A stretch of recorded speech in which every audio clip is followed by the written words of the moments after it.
সংবিধান সংস্কার বাস্তবায়ন যে আদেশ, সেই আদেশে সুস্পষ্টভাবে লেখা আছে যে জনগণের যে সার্বভৌম অভিপ্রায় জুলাই গণঅভ্যুত্থানে হয়েছিল, যার ভিত্তিতে সংস্কারের আকাঙ্ক্ষা, সে অনুযায়ী গণভোট হচ্ছে এবং গণভোটের যদি হ্যাঁর পক্ষে রায় আসে তাহলে শপথ হবে একই অনুষ্ঠানে। সুস্পষ্টভাবে আদেশে লেখা আছে একই অনুষ্ঠানে নির্বাচিত যারা সংসদ সদস্য হবে তারা যে সংস্কার পরিষদের সদস্য হিসেবে শপথ নেবেন এবং একই ব্যক্তির কাছেই তারা শপথ নেবেন এবং পরবর্তীতে কার্যক্রম আগাবে। ফলে আজকে যে তারা শপথ নিল না, এটা কিন্তু তারা এটাতে সাইনও করেছে জুলাই সনদ, যার ভিত্তিতে হচ্ছে পরবর্তীতে আদেশ হয়েছে এবং এই আদেশটাকে কিন্তু তারা মেনে নিয়েছে, গণভোটকে তারা মেনে নিয়েছে, গণভোটে তারা অংশীদার ছিল।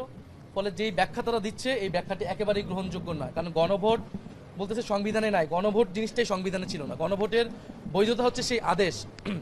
ফলে সেই আদেশ সবাই মেনেই আমরা এই নির্বাচনে এবং গণভোটে অংশ নিয়েছি। ফলে এখানে একটা আইনি এবং সাংবিধানিক সংকটও তৈরি হলো। আমরা জানি না এটা কিভাবে এটা নিরসন হবে। আমরা আহ্বান করব যে তারা দ্রুত সময়ের মধ্যে শপথ পাঠ করে এই সংকটের নিরসন করবে এবং জনগণের প্রতি কাছে যে আমাদের সকলের প্রতিশ্রুতি ছিল সংস্কারের পক্ষে, সেই প্রতিশ্রুতির পক্ষে কাজ করবে। আমরা এখন পরিচয় করে দিই। আজকে খলিলুর রহমান সাহেব যে আজকে ইন্টারিম গভর্নমেন্টের উপদেষ্টা হয়ে বর্তমান সরকারে যোগ দিয়েছে, এটা অনৈতিক এবং তাকে ইন্টারিম গভর্নমেন্টকে সরকারে নিয়ে যাওয়াটা একটা অনৈতিক কাজ। আমরা এটাকে অনৈতিক মনে করি। কারণ ছাত্র উপদেষ্টারা কিন্তু পদত্যাগ করেছিল নির্বাচনের আগে নিরপেক্ষতার স্বার্থে। তখন কিন্তু ব্লেম দেওয়া হয়েছিল যে এই ছাত্র উপদেষ্টা একটা দলের সাথে সংযুক্ত, তারপরেও ছাত্র উপদেষ্টা পদত্যাগ করেছিল।